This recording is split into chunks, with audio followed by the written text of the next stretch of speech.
Hello guys, welcome back to my channel. So today we are going to discuss exercise 6.2. So in 6.2 first topic is legendary symbol. Legendary symbol is form of this. इसका मतलब fraction नहीं है या फिर हम a को पीछे divide नहीं कर रहे. It is legendary symbol. If p is an odd prime number, अगर p कोई भी odd prime number है और a और p का GCD हमारे पास 1 है, then legendary symbol a by p is defined as. Legendary symbol को हम किस टाइप से डिफाइन करेंगे? 1 if a is quadratic residue modulo p, -1 if a is quadratic non residue modulo p, and 0 if p divides a. मतलब अगर इस legendary symbol की value 1 आ रही है, इसका मतलब a जो है वो क्वाड्रेटिक रेजिड्यू है. अगर -1 आ रही है मींस a जो है वो क्वाड्रेटिक नॉन रेजिड्यू है, एंड 0 आ रही है इसका मतलब p जो है वो a को डिवाइड करेगा. Next we have Euler's criteria for legendary symbol, that is if p is an odd prime and a is any integer co-prime to it. p हमारे पास कोई भी odd prime number है और a जो है वो co-prime है उसके. Then a raised to power p minus half is congruent to a by p modulo p. Or we can say a by p को यहाँ लिख दो and a raised to power p minus half यहाँ लिख दो modulo p. अगर आपको ध्यान हो जो यूलर्स क्राइटेरिया था उसके अकॉर्डिंग इसकी वैल्यू 1 होती है. अगर क्वाड्रेटिक रेजिड्यू है, नॉन रेजिड्यू है तो इसकी जगह -1 होती है. अगर हम देखें तो यहाँ पे +1 आता था और -1 आता था. अब +1 -1 तो ये वैल्यू दे रहा है लेजेंडरी सिंबल, सो हमने उसको रिप्लेस कर दिया a by p से. Next we have some properties of legendary symbol जो क्वेश्चन के अंदर यूज होगी. First is a² by p की वैल्यू हमारे पास होती है 1. नेक्स्ट इज अगर a कॉन्ग्रुएंट है b मॉडुलो p के, then a by p is equal to your b by p. Next we have product of a b by p is equal to, separate कर दो legendary symbol, that is a by p and then b by p. Next we have a b square by p की value क्या होती है हमारे पास? और देखिए b square by p अगर हम सेपरेट आउट करें, एक स्टेप में करना चाहें तो आ जाएगा a by p b square by p, और b स्क्वायर बाई p की वैल्यू हमारे पास कोई भी स्क्वायर है उसकी वैल्यू 1 होती है, तो यहाँ से a बाई p की वैल्यू आ जाएगी. This is a by p into 1. So इस टाइप से इसकी वैल्यू आई है. Next we have 1 by p की वैल्यू होती है 1, -1 बाई p की वैल्यू होती है -1 raised to power p -1 by 2. कभी कभार क्या होता है जो p होता है वो कुछ लार्ज होता है. फॉर एग्जाम्पल 140 13, फॉर एग्जाम्पल 1413 थोड़ा सा लार्ज है. सो हम कैसे फाइंड आउट कर सकते हैं? इसकी वैल्यू 1 होगी अगर हमारे पास p जो है वो 4 के +1 का होगा, means p is congruent to 1 modulo 4, and इसकी वैल्यू -1 होगी अगर p कॉन्ग्रुएंट है 3 मॉडुलो 4 के, मींस यहाँ पे p किस टाइप का है? 4 के +3. सो हम चेक कर सकते हैं 4 के +1 टाइप का है, 4 के +3 टाइप का है, उसके अकॉर्डिंग इसकी वैल्यू 1 आएगी या फिर -1. Now we have the next topic is Gauss lemma. Gauss lemma क्या होता है? If p is an odd prime number and a is an integer co-prime to p. a कोई नंबर है co-prime and n denotes number of integers in the set. n क्या है? कितने integers है set में? a to a से लेके p -1 by 2a. whose least residue modulo p जो है वो ग्रेटर देन होना चाहिए p by 2 के. देन हमारे पास लेजेंडरी सिंबल की वैल्यू होती है -1 रेज़्ड टू पावर n. इसके ऊपर डिपेंड करेगा कि कितने एलिमेंट्स है सेट में, वो n की वैल्यू डिटरमाइन करेगा. अगर इसकी वैल्यू 1 आ रही है then a will be quadratic residue, otherwise it will be quadratic non residue. Next we have one more result, that is legendary symbol 2 by p की वैल्यू होती है -1 p² -1 by 8. ये आपको रिजल्ट ध्यान रखना है. बाय चांस p कभी कभार लार्ज होता है तो हम स्क्वायर नहीं कर पाते, तो हम क्या कर सकते हैं? p को चेक कर सकते हैं कि वो किस फॉर्म का है. अगर वो 8 के +1 या 8 के +7 फॉर्म का है देन इसकी वैल्यू होगी 1, अदरवाइज इस वैल्यू विल बी -1 अगर वो 8 के +3 फॉर्म का है या 8 के +5 फॉर्म का है. Let us discuss the examples. Now we have example number 1 that is find the value of a by 11 where a की वैल्यू एक बार 3 लेनी है, एक बार 7 लेनी है. सो हम इस वाले मेथड का यूज करेंगे. इसमें क्या है? By Euler's criteria of legendary symbol. So ये फॉर्मूला है. अब a यहाँ पे हमारे पास है 3, so 3 by 11 is equal to is congruent to 3 raised to power 11 -1/2 modulo T, T की जगह आ जाएगा 11, it is congruent to 3⁵ modulo 5 11। अब हमें यहाँ पे देखना है कि 1 आएगा या फिर -1 आएगा, उसके अकॉर्डिंग ये क्वाड्रेटिक रेसिड्यू बनेगा या फिर क्वाड्रेटिक नॉन रेसिड्यू। आ जाएगा 3/11 इज कॉन्ग्रुएंट टू दिस। अब हम 3 की पावर 5 को ओपन अप करते हैं, इसको ओपन अप कर लेते हैं 27 × 9 मॉडुलो 11। अब हम देखते हैं कि 27 we know that 27 is congruent to, reason लिखेंगे डैश मॉडुलो 11। जब हम 11 को 27 से डिवाइड करेंगे सो हमारे पास यहाँ पे जो रिमाइंडर है वो आ जाएगा 5। सो यहाँ पे आ जाएगा मेरे पास, रिप्लेस कर देते हैं यहाँ पे 27 की जगह 5, तो 3/11 मीन्स हमने 11 को 27 से डिवाइड कर दिया। यहाँ पे आ जाएगा 5 × 9 मॉडुलो 11, ये आ जाएगा कॉन्ग्रुएंट टू 45 मॉडुलो 11। अब हम 11 को 45 से डिवाइड करके देखते हैं रिमाइंडर क्या आता है। सो ब्रैकेट में लिखो कि 45 जब 11 से डिवाइड करेंगे तो रिमाइंडर आ जाएगा 1। 45 is congruent to 1 modulo 11, so that is congruent to 1 modulo 11, hence we can say that 3 is quadratic residue modulo 11। so 3 हमारे पास क्या है, quadratic residue है modulo 11 का। नेक्स्ट पार्ट देखते हैं 7/11, सेम फॉर्मूला लगेगा, क्या आ जाएगा 7/11 is congruent to 7⁵5 modulo 11। अब 7⁵5 को ओपन अप करते हैं, क्या आ जाएगा 7/11, इसको हम स्टेप्स ओपन अप कर देते हैं 49 7 मॉडुलो 11। अब हम देखते हैं कि 49 जो है is congruent to dash modulo 11। जब हम 49 में 11 से डिवाइड करते हैं तो हमारे पास रिमाइंडर आता है 5, तो हम पुट कर देते हैं value 5, that is congruent to 5 × 5 7 modulo 11, तो आ जाएगा 7/11। इसको मल्टीप्लाई कर देते हैं, ये आ जाएगा हमारे पास 25 × 7 मॉडुलो 11, 7/11। अब हम 25 को 11 से डिवाइड करके देखते हैं, we can write reason 25 is congruent to 3 modulo 11। सो यहाँ पे 25 की जगह हम 3 रिप्लेस कर देते हैं, आ जाएगा 3 × 7 मॉडुलो 11, से आ जाएगा 7/11 is congruent to 3 × 7 modulo 11, that is congruent to 7 × 21 modulo 11। अब हम 11 को 21 से डिवाइड करते हैं, रिमाइंडर आ जाएगा 1 modulo 11। From here also we can write 7 is reminder 1 आ रहा है क्वाड्रेटिक रेसिड्यू मॉडुलो 11। सो इस टाइप से आपको सम करने हैं, मेथड सबसे आसान है। Next we have example number 2, we have to evaluate -168/11। So हम क्या करते हैं, देखिए -168/11 है, जब हम 11 को -168 इज कॉन्ग्रुएंट टू 8 मॉडुलो 11, जब हम इसको 11 से डिवाइड करेंगे तो हमारे पास रिमाइंडर आ जाएगा 8। और आपको पता है एक प्रॉपर्टी है कि A congruent B modulo P, ठीक है, तो A/P is equal to B/P। सो यहाँ पे A/P है -168/11 और B हमारे पास यहाँ पे है 8/11। मीन्स हम इस लेजेंडरी सिंबल को सॉल्व करें या फिर इस लेजेंडरी सिंबल को सॉल्व करें, बात एक ही है। हम सॉल्व करते हैं 8/11 को। 8/11 को हम फर्दर लिख सकते हैं 2² × 2/11। फर्दर हम इसको सेपरेट कर सकते हैं 2² × 2/11 and we know that any number A² is equal to 1। So इसकी वैल्यू 1 आ जाएगी, दैट इज इक्वल टू 2/11। अब बात करते हैं 2/11, 2 बाई एनी प्राइम नंबर, उसका फॉर्मूला होता है -1⁻⁻⁴ -1/8। सो इसका फॉर्मूला आ जाएगा -1⁻11² -1/8, that is minus of 120/8, that is 4 3s and 4 2s, that is -1⁻15, that is -1। Means यहाँ पे इसकी वैल्यू क्या आ रही है हमारे पास -1। सो ऐसे आपको प्रॉपर्टीज का यूज करके सॉल्व करना है। Next we have to show that 20 is the quadratic residue of 31 using Euler's criteria. उससे पहले हमें इवैल्यूएट क्या करना है, इसको लेजेंडरी सिंबल में लिख लेते हैं 20/31।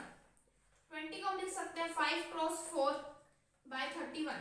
इसको हम फर्दर लिख सकते हैं, सेपरेट आउट कर सकते हैं। 5 बाय 31, 4 बाय 31। 4 बाय 31 की वैल्यू 1 होगी क्योंकि इसको हम लिख सकते हैं 2 का square and a square by b की वैल्यू क्या होती है 1, that is equal to 5 by 31। अब हम इसको इवैल्यूएट करते हैं यूलर्स क्राइटेरिया के अकॉर्डिंग। यूलर्स क्राइटेरिया के according a by p is congruent to a raise to power p minus 1 by 2 modulo p। से आ जाएगा आपके पास 5 by 31 is congruent to 5 raised to power 31 minus 1 by 2 modulo 31, that is 5 by 31 is congruent to 5 raised to power 30 by 2, that is 15 modulo 31। इसको हम further क्या लिख सकते हैं, that is congruent to 5 का क्यूब raised to power 5। इसको हम लिख सकते हैं 125 रेज़ टू पावर 5 मॉडुलो 31। 125 जो होता है 125 इज कॉन्ग्रुएंट टू 1 मॉडुलो 31। सो 125 की जगह हम 1 लिख देते हैं, यह जाएगा 5 by 31 is congruent to 1 raise to power 5 modulo 31। 1 raise to power 5 को 1 ही रहने देते हैं, मींस ये जो हमारे पास है क्वाड्रेटिक रेसिड्यू है 20 इसका 31 का। Hence we have to prove, जो हमें प्रूव करना था वो हम प्रूव कर चुके हैं। Next we have example number 4, first part we have to evaluate legendary symbol 17 by 90। तो हम क्या करते हैं, वी नो दैट 70 को अगर हम 19 से डिवाइड करेंगे सो रिमाइंडर आएगा -2 मॉडुलो 90। और हमें पता है if a is congruent to b modulo p then a by p is equal to your b by p। सो यहाँ पे हम 17 by 19 को लिख सकते हैं -2 by 90। नाउ -2 by 19 को हम इवेल्युएट करते हैं, जिसको हम लिख सकते हैं -1 by 90 इंटू 2 by 90। देखिए -1 by something is equal to -1 raise to power p minus 1 by 2। इसका फॉर्मूला होता है -1 की power p square minus 1 by 8।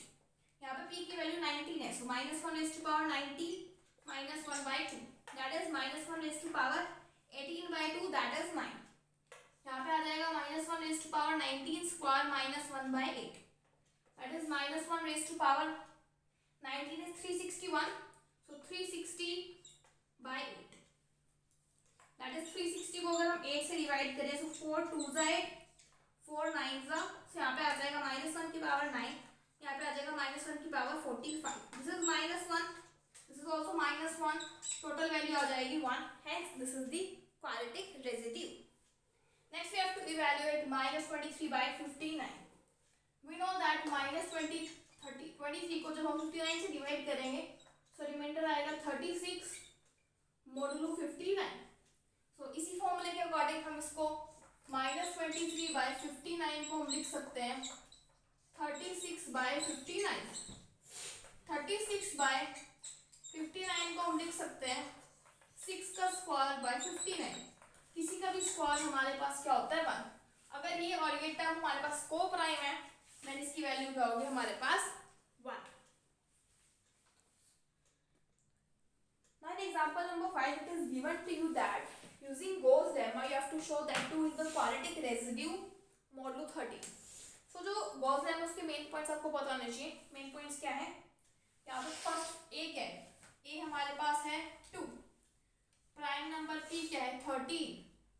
फिर हम एक सेट बनाते हैं। सेट क्या होता है, consist of integer a 2a से लेके p minus 1 by 2a, 2 into a। तो यहाँ पे हमारे पास सेट क्या आएगा a 2a, p की value 13, 13 minus 1 by 2 that is 6 है, ठीक है। अब यहाँ पे a है 2, तो आ जाएगा 2, 2 into 2, 2 into 3, 2 into 4, 2 into 5, 2 into 6। अब इन सेट को हमें क्या करना है, फाइंड आउट करना है कि 2 is congruent to dash modulo 13। हमें फाइंड आउट करना है कि 2 किसके कॉन्ग्रुएंट है, तो 2 is congruent to 2।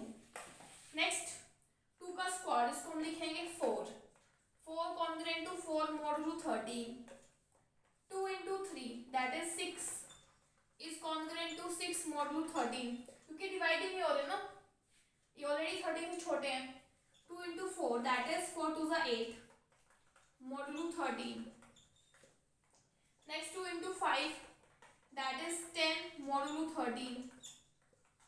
2 into 6 that is 12 modulo 13. तो हमारे पास सारी वैल्यूज हैं. अब हमें वो रेजिड्यूज फाइंड आउट करने हैं विच डज नॉट एक्सीड p/2. वहां पे एक बात आई थी कि p/2 से एक्सीड नहीं करनी चाहिए, जो लेमा की गॉस लेमा की स्टेटमेंट है. सो नंबर ऑफ रेजिड्यूज यहां लिखेंगे आप. Number of residues which does not exceed p/2 are, मतलब तो 13/2 से एक्सीड नहीं करे, मीन 6.5 से एक्सीड नहीं करे. सो 1 2 3 रेजिड्यूज है, 3 रेजिड्यूज है. सो गॉस लेमा के अकॉर्डिंग हमारे पास 2/13 की वैल्यू क्या आएगी, -1n. ये वैल्यू हमारे पास n की है. सो -1 का क्यूब. लास्ट में एक स्टेटमेंट होती थी a/p = -1n. गॉस लेमा में से यहाँ पे आ जाएगा -1. -1 वैल्यू आ रही है, इसका मतलब ये क्वाड्रेटिक नॉन रेजिड्यू होगा हमारे पास. Next we have example number 6. We have to show that smallest positive quadratic non residue of a prime is itself a prime. देखिए कैसे शो करेंगे हम इसको. हम यहाँ पे लेट कर लेते हैं कि जो a है be the smallest positive quadratic non residue, मतलब a का कोई नंबर p के साथ हमारे पास वैल्यू जो है वो -1 है. प्राइम नंबर के साथ -1 वैल्यू है. अब हमको शो क्या करना है कि जो a है ना वो प्राइम है, वो हमको शो करना है. हम लेट कर लेते हैं. लेट अस सपोज कि जो a है वो मेरे पास कंपोजिट है. कंपोजिट है, उसकी प्राइम फैक्टर्स मिलेंगे. मींस a/p को हम लिख सकते हैं प्रोडक्ट ऑफ bc/p. इसको हम ब्रेक कर सकते हैं b/p c/p. a/p की वैल्यू -1 है, सो -1 = b/p c/p. मतलब इनके प्रोडक्ट -1 कब पॉसिबल है, इफ आइदर ऑफ b/p और c/p इज -1. इनमें से कोई एक -1 होना चाहिए. अगर कोई एक -1 है मतलब इनमें से either of this is quadratic non residue. इनमें से एक कोई क्वाड्रेटिक नॉन रेजिड्यू होगा. लेकिन हमने तो माना ये स्मॉलेस्ट है, लेकिन हम तो उससे भी छोटा मिल गया. क्यों, क्योंकि जो b और c है वो a के अंदर ही लाई कर रहे हैं. प्रोडक्ट जो a b और c है वो a के अंदर ही लाई कर रहे हैं, बिकॉज एक हम इसके प्रोडक्ट में लिखा है. But this is contradiction to statement 1. Contradiction to 1. Hence a is prime. a हमारे पास क्या है, प्राइम है. Now in example number 7 we have to prove that -2 is a quadratic residue of odd primes of the form 8k plus 1 and 8k plus 3. तो देखिए -1/2 इसको -2 और फिर हमने कोई प्राइम नंबर लिया जिसको हम ब्रेक कर सकते हैं -1/p and 2/p. अब -1/p की वैल्यू 1 होती है अगर p कॉन्ग्रुएंट होता है 1 मॉडुलो 4 के, ये मैंने आपको बताया था. एंड -1 होता है अगर p कॉन्ग्रुएंट होता है 3 मॉडुलो 4 के. अब 2/p की वैल्यू 1 होती है अगर p हमारे पास फॉर्म होती है +-1 मॉडुलो 8 एंड -1 होती है अगर p फॉर्म होता है +-3 मॉडुलो 8. आपकी शायद बुक में ऐसे लिखा हुआ है 1 होता है जब p कॉन्ग्रुएंट है 1 मॉडुलो 8 एंड p कॉन्ग्रुएंट है 7 मॉडुलो 8. 7 को हम रिमाइंडर फाइंड आउट करें एक के साथ डिवाइड करके तो -1 आएगा. सो यहाँ पे +-, सिमिलरली यहाँ पे +-3. अब 2 जो है वो क्वाड्रेटिक रेसिड्यू होगा p का कब, जब हमारे पास -2/p की वैल्यू 1 होगी. 1 कब होगी, जब हम इस वाले टर्म को फर्स्ट वाले टर्म से मल्टीप्लाई करेंगे. Means if p is of 1 modulo 4 and +-6. और अगर